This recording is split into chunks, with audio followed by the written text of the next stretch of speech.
Hello friends, आप सबका स्वागत है आपके अपने YouTube channel let's learn geography पर। फ्रेंड्स, हमने कल स्टार्ट किया था अपना थॉट ज्योग्राफी, तो इसमें आज हम पढ़ेंगे रोमन भौगोलिक चिंतन के बारे में। तो चलिए स्टार्ट करते हैं। देखिए भाई, जो रोमन भूगोलवेता थे वो कौन से भूगोलवेता थे जो सबसे ज़्यादा पॉपुलर थे।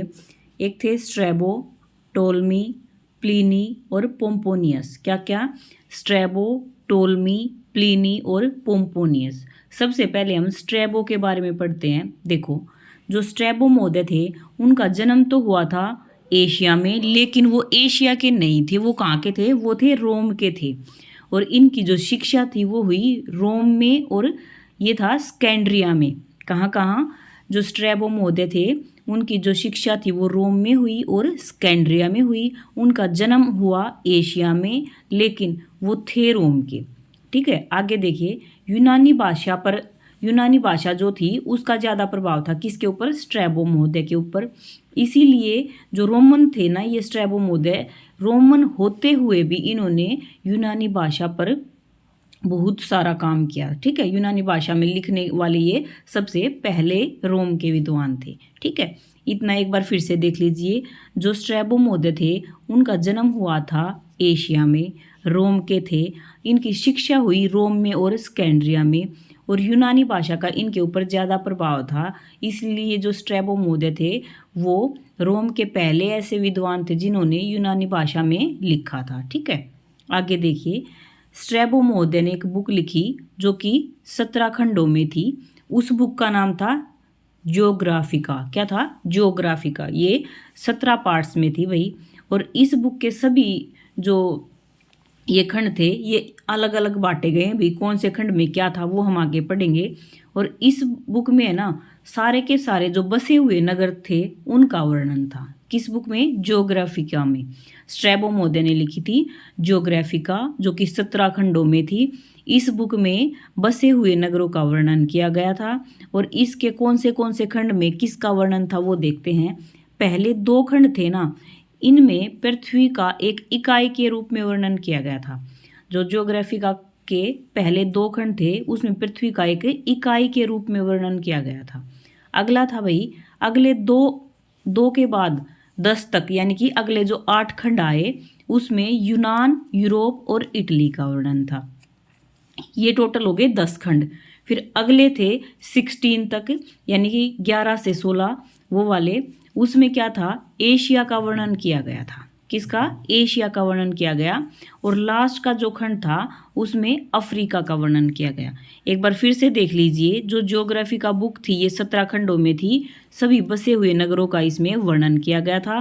पहले 2 खंडों में पृथ्वी को एक इकाई के रूप में माना गया। उसके बाद अगले 8 खंडों में यूनान, यूरोप और इटली का वर्णन किया गया। और नेक्स्ट जो 6 खंड थे उनमें एशिया का वर्णन किया गया। और लास्ट खंड में अफ्रीका का वर्णन किया गया था। और जो स्ट्रैबो महोदय की बुक थी उसमें 3 से 17 खंडों तक क्षेत्र वर्णन किया गया था। क्या? 3 से लेके और 17 खंडों तक। देखो, जो पहले 2 खंड थे इसमें क्या था? पृथ्वी को एक इकाई के रूप में माना गया था, है ना। लेकिन ये 2 के बाद अगले बच गए ना 3 से 17 खंड, इनमें क्षेत्रों का वर्णन है। ये क्षेत्र कैसे? देखो, यूनान का, यूरोप का, इटली, एशिया, अफ्रीका, इस तरह से इन क्षेत्रों का वर्णन है 3 से 17 खंडों में। आगे देखते हैं। हैटनर महोदय ने ज्योग्राफी का बुक की प्रशंसा की। तो किसने की ज्योग्राफी का बुक की प्रशंसा? स्ट्रैबो महोदय की जो बुक थी, हैटनर महोदय ने की इसकी प्रशंसा। आगे है, स्ट्रैबो की जो बुक थी ज्योग्राफी का, उसका रूप कैसा था भाई? ये क्वेश्चन बनता है। उसका रूप था वर्णनात्मक। देखो, उसने यूनान का, अफ्रीका का, एशिया का इस तरह से वर्णन किया था ना, तो ये क्या थी? वर्णनात्मक बुक थी जो ज्योग्राफी का बुक थी स्ट्रैबो की। ठीक है, आगे है, इस बुक में संसार के भौतिक, सामाजिक, सांस्कृतिक सभी प्रकार के गुणों का वर्णन किया गया था। भाई, मान लो कोई एक पर्टिकुलर, देखो जैसे अफ्रीका के बारे में बताया तो ऐसे भी बताएगा ना कि वहाँ पे जो फिजिकल एनवायरनमेंट कैसा है उसके बारे में बताएगा। फिर जो सोशल इन्वायरमेंट कैसा है उसके बारे में। ऐसे ही जो सांस्कृतिक गुण है वो कैसे हैं, वहाँ की संस्कृति कैसी है, तभी तो वर्णन किया जाएगा ना। तो जो ये वर्णनात्मक बुक थी ज्योग्राफी का, इसमें भौतिक, सामाजिक और सांस्कृतिक सभी गुणों का वर्णन किया था स्ट्रैबो महोदय ने। आगे है भाई, स्ट्रैबो महोदय पहले ऐसे विद्वान थे जिन्होंने भूगोल को सबसे पहले क्षेत्र वर्णनी विज्ञान कहा। क्या कहा? क्षेत्र वर्णनी विज्ञान कहा स्ट्रैबो महोदय ने। किसको? ज्योग्राफी को। आगे है भाई, इरेटास्थनीज की बुक में भी क्षेत्रवर्णन शब्द का क्षेत्रवर्णन जो शब्द है वो पाया जाता है। किसकी बुक में? इरेटास्थनीज महोदय ने जो अपनी बुक लिखी उसमें भी क्षेत्रवर्णन किया गया है, क्षेत्रवर्णन शब्द पाया जाता है। लेकिन इससे पहले किसने किया? जो स्ट्रैबो महोदय थे ना, इन्होंने भूगोल को क्षेत्रवर्णनी विज्ञान कहा था भाई। आगे देखिए, टोलमी महोदय के बारे में पढ़ेंगे। जो टोलमी महोदय थे भाई, ये मिस्र के अलेक्जेंड्रिया के थे। कहाँ के थे? मिस्र के अलेक्जेंड्रिया के थे। और ये एक प्रसिद्ध रोमन भूगोलवेता थे। टोलमी महोदय एक प्रसिद्ध रोमन भूगोलवेता थे। और इन्होंने क्या किया था? जियोसेंट्रिक कॉन्सेप्ट दिया था, भू केंद्रीय धारणा दी थी। किसने? टोलमी महोदय ने। इंपॉर्टेंट क्वेश्चन बनता है भाई, भू केंद्रीय धारणा टोलमी महोदय ने दी थी। और यूनान और रोम के ना ये आखिरी भूगोलवेता थे, क्योंकि इनके बाद यूनान में महत्व नहीं दिया गया था इसको। ठीक है, जो भूगोलवेता थे ना, और किसी ने फिर भूगोल के बारे में इतना कुछ काम नहीं किया जो लास्ट में जो टोलमी महोदय ने किया था। ठीक है, तो इसीलिए क्या कहा जाता है?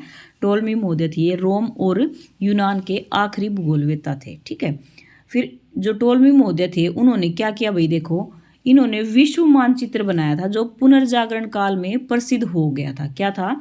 टोलमी महोदय ने विश्व मैप बनाया था, वर्ल्ड का मैप बनाया था, जो कि पुनर्जागरण काल में प्रसिद्ध हो गया था। और ये एक खगोल शास्त्री भी थे। क्या थे? खगोल शास्त्री भी थे। तो इनकी जो रुचि थी वो किस में थी? नक्षत्रों का अध्ययन करने में और विभिन्न स्थानों के अक्षांश और देशांतरों की गणना करने में। ये नक्षत्रों का अध्ययन करने में रुचि लेते थे और अलग अलग स्थानों के जो अक्षांश और देशांतर थे उनकी गणना करने में रुचि लेते थे भाई। नेक्स्ट है, टोलमी महोदय की जो फर्स्ट बुक थी वो कौन सी थी? वो थी अल्मागस्ट। क्या थी? अल्मागस्ट। किसकी थी ये बुक? टोलमी महोदय की थी। और इस बुक में, अल्मागस्ट बुक में क्या काम किया था भाई इन्होंने? इस बुक में नक्षत्रों की गति को नक्षत्रों की प्रमाणित बुक मानते थे। जो नक्षत्रों की गति थी ना, वो किस में दर्शाई थी इन्होंने? इस बुक में, अल्मागस्ट बुक में नक्षत्रों की गति के बारे में लिखा था। और ये नक्षत्रों की जो एक प्रमाणित बुक मानी जाती थी। ठीक है, अल्मागस्ट बुक थी ये, इंपॉर्टेंट बुक थी टोलमी महोदय की। नक्षत्रों की गति के रिलेटेड इसमें लिखा गया था। और नक्षत्रों की जो प्रमाणित बुक थी वो थी ये अल्मागस्ट। ठीक है, और इस बुक में किसी क्षेत्र के निर्धारण की विधि बताई गई थी भाई। किसी क्षेत्र का निर्धारण किस प्रकार से किया जाए ये बताया गया था टोलमी महोदय की अल्मागस्ट बुक में। और इस बुक में गणितीय भूगोल व खगोल की जटिल समस्याएं प्रस्तुत की गई थी। किसने की? टोलमी महोदय ने की थी। ठीक है, आगे है भाई, जियोसेंट्रिक जो कॉन्सेप्ट था इसमें पृथ्वी को स्थिर बताया और पृथ्वी के चारों ओर ग्रह चक्कर लगा रहे हैं, ये बताया था। किसने? टोलमी महोदय ने बताया अपनी जियोसेंट्रिक कॉन्सेप्ट में। आगे है भाई, गाइड टू ज्योग्राफी, जो ये भी एक बुक थी और ये 8 भागों में बटी थी। ठीक है, इसको भूगोल निर्देशिका भी कहा जाता था। ठीक है, किसने लिखी? टोलमी महोदय ने ही लिखी। और इस बुक के बाद टोलमी महोदय को विश्व का भौगोलिक गजेटियर माना गया भाई। क्या माना गया? विश्व का भूगोलिक गजेटियर माना गया था। क्यों? क्योंकि इन्होंने जो ये गाइड टू ज्योग्राफी यानी कि भूगोल निर्देशिका नामक एक बुक लिखी थी जिसमें 8 भाग थे। इन्होंने क्या बताया भाई? इन्होंने बताया कि जो ऑस्ट्रेलिया है वो एक आज़ाद है और जो हिंद महासागर है उसको इन्होंने बंदी बताया था। ठीक है, किसने? टोलमी महोदय ने। ऑस्ट्रेलिया को तो आज़ाद बताया और हिंद महासागर को बंदी बताया था। आगे है भाई, वोल्गा नदी को सबसे पहले टोलमी महोदय ने ही पहचाना था और मैप के ऊपर भी दर्शाया था। ठीक है, इंपॉर्टेंट है, ध्यान से देख लेना। वोल्गा नदी को सबसे पहले पहचान कर मैप पे किस वैज्ञानिक ने दर्शाया? किस भूगोलवेता ने दर्शाया? टोलमी महोदय ने दर्शाया। फिर हमने जो ये गाइड टू ज्योग्राफी बुक पढ़ी थी भूगोल निर्देशिका, जो कि ये 8 खंडों में थी, इसमें प्रोजेक्शन पर काम किया गया था भाई। किस पर? प्रक्षेप पर काम किया गया था। इसमें कौन से खंड में क्या था ये देखते हैं अब। जो टोलमी महोदय की गाइड टू ज्योग्राफी या फिर भूगोल निर्देशिका बुक थी जिसके 8 खंड थे, उसमें जो पहला भाग था उसमें प्रक्षेप का वर्णन किया गया था। किसका? प्रोजेक्शन का वर्णन किया गया था फर्स्ट पार्ट में। फिर 2 से लेके जो 7 तक जो पार्ट थे उसमें अक्षांश और देशांतरों का वर्णन किया गया था। और फिर जो 8वां भाग था उसमें मैप प्रेजेंट किए गए थे। पहले में प्रक्षेप का वर्णन, दूसरे से लेके 7वें तक अक्षांश और देशांतरों का वर्णन, और 8वें में मैप प्रेजेंट किया गया था भाई। ठीक है, आगे देखते हैं। कुछ क्वेश्चन भी हैं और उन्होंने क्या क्या बताया उसके बारे में भी है, और कुछ विशेषताएं भी है। देखो, टोलमी का विश्व मैप कौन से प्रक्षेप पर बना हुआ है? तो ये रूपांतरित शंक्वाकार प्रक्षेप पर बना है भाई।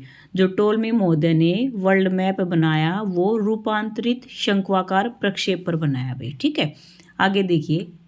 भूमध्य सागर के विस्तार को माना, किसने माना? टोलमी महोदय ने। ये सारे टोलमी महोदय से रिलेटेड पॉइंट है भाई। टोलमी महोदय ने भूमध्य सागर के विस्तार को माना और एशिया को अधिकतर पूर्व की ओर दर्शाया अपने इस मैप में। जो वर्ल्ड मैप दर्शाया था ना, इन्होंने वर्ल्ड मैप बनाया था टोलमी महोदय ने, उसमें इन्होंने भूमध्य सागर का तो विस्तार माना और एशिया महाद्वीप को अधिकतर पूर्व की ओर दर्शाया भाई। और भारतीय प्रायद्वीप को संकुचित दिखाया था मैप पर टोलमी महोदय ने। श्रीलंका को इन्होंने चौड़ा दिखाया। क्या? जो भारतीय प्रायद्वीप था उसको तो संकुचित दिखाया और जो श्रीलंका था उसको चौड़ा दिखाया। आगे है भाई, एशिया व अफ्रीका एक अज्ञात स्वरूप से जुड़े हुए दिखाए। इन्होंने वर्ल्ड मैप पर एशिया को और अफ्रीका को एक अज्ञात स्वरूप से जुड़ा हुआ दिखाया था। हिंद महासागर को आंतरिक सागर के रूप में दिखाया था। तो क्वेश्चन बन जाता है कि हिंद महासागर को आंतरिक सागर के रूप में किसने दिखाया? तो टोलमी महोदय ने दिखाया अपने वर्ल्ड मैप पर। आगे है भाई, टोलमी का जो मैप था उसकी विशेषताएं हैं, ये देखिए। अक्षांश और देशांतर रेखाओं के आधार पर वर्ल्ड मैप को टोलमी का सफल प्रयास माना गया भाई। क्या? अक्षांश और देशांतर रेखाओं के आधार पर वर्ल्ड मैप टोलमी महोदय का एक सफल प्रयास था। दिन की अवधि के आधार पर मैप को जलवायु मेखलाओं में विभाजित करने का भी प्रयास किया था। किसने? टोलमी महोदय ने किया था भाई। आगे है भाई, फिर है टोलमी महोदय ने ये सारा काम किया और फिर क्या होता है? लास्ट में रोम का पतन हो जाता है। तो फिर क्या होता है? 3 से 12वीं शताब्दी तक होता है अंध युग। ठीक है, देखिए पढ़ते हैं इसके बारे में। रोमन साम्राज्य के पतन के बाद साहित्य, विज्ञान, भूगोल का जो विकास था वो रुक गया था और जो ईसाई धर्म था उसका आधिपत्य हो गया था। तो अंध युग में किसका आधिपत्य हो गया था? ईसाई धर्म का आधिपत्य हो गया था। जितनी भी पुरानी धारणाएं थी या फिर जितना भी जो पुराना कार्य किया गया था उन सब को खत्म कर दिया गया था 3 से 12वीं शताब्दी तक इस अंध युग में। और इसीलिए ही इस युग को बौद्धिक विकास का अंध युग कहलाया। ये क्या कहलाया? बौद्धिक विकास का अंध युग कहलाया, यानी कि ज़्यादा विकास इसमें नहीं हो पाया। अंध युग मतलब इसमें काम नहीं हो पाए आगे। जो भी इन्होंने, जो वैज्ञानिकों ने जो भी खोजें की थी, इस तरह के जो भी काम थे वो सारे रुक गए थे और पुरानी जो धारणाएं थी उनको ख़त्म कर दिया गया था। साहित्य, विज्ञान और भूगोल का विकास था वो रोक दिया गया था। ईसाई धर्म का आधिपत्य स्थापित कर दिया गया था, हो गया था। ठीक है, और इस टाइम पे अंध युग में बाइबल के जो विचार थे ना वो ही प्रभावी हो गए थे। तो क्वेश्चन बन गया भाई कि अंध युग में क्या प्रभावी था? बाइबल के विचार प्रभावी थे। अंध युग में पृथ्वी की गोलाकार आकृति को तस्त्रीनुमा माना गया। क्या माना गया? पृथ्वी की गोलाकार आकृति को तस्त्रीनुमा माना गया। ईसाई का जो प्रमुख धार्मिक स्थल था वो कौन सा था? यरूशलेम था और इसी को ही पृथ्वी का सेंटर माना गया भाई। ईसाइयों का जो प्रमुख धार्मिक स्थल यरूशलेम था उसको हमारी अर्थ का सेंटर मान लिया गया और यरूशलेम के ऊपर मैप पर स्वर्ग दर्शाया गया। क्या दर्शाया गया? स्वर्ग दर्शाया गया यरूशलेम के ऊपर। और इस युग में जितने भी मैप थे उनको T-in-O मैप के नाम से जाना गया। क्या? जो अंध युग था इसमें जो मैप थे उनको T-in-O माना गया। क्या कहलाए? T-in-O कहलाए और पूर्वी दिशा को उत्तर में दर्शाया गया। ठीक है, इसमें जो पूर्वी दिशा थी उसको उत्तर में दर्शाया गया। कौन से युग में? अंध युग में। और जो मैप थे उनको capital T in capital O ये दर्शाया। इसमें जो O का मतलब था वो क्या था? ज्ञात संसार की सीमा। और जो T का मतलब था वो था क्षैतिज और ऊर्ध्वाधर पट्टियाँ। और जो मैप का आकार था वो क्या था? बाइबल में यरूशलेम की जो स्थिति थी वो दर्शाने के लिए था भाई। मैप का आकार बाइबल में यरूशलेम की स्थिति दर्शाने के लिए था। और इसमें ये इम्पोर्टेंट बन जाता है भाई कि टी और ओ इनको किस किस नाम से जाना जाता है। ओ का मतलब है ज्ञात संसार की सीमा, और टी का मतलब है क्षैतिज और ऊर्ध्वाधर पट्टियाँ, और मैप का आकार बाइबल में यरूशलेम की स्थिति दर्शाने के लिए था भाई। ठीक है। और जो अंध युग था इसमें किसके विचार प्रमुख थे? बाइबल के विचार प्रभावी हो गए थे। और जितने भी बौद्धिक कार्य थे, जैसे वैज्ञानिक कार्य थे या फिर साहित्य था, भूगोल था, इनका विकास रुक गया था। और जो पृथ्वी का जो गोलाकार जो रूप था उसको तश्तरीनुमा माना गया था। और जो यरूशलेम था उसको पृथ्वी का सेंटर माना गया था भाई अंध युग में। तो ये था भाई हमारा रोमन भौगोलिक चिंतन। अगर आपको वीडियो अच्छी लगी हो तो लाइक शेयर और कमेंट करना और सब्सक्राइब भी करना फ्रेंड्स। Bye bye.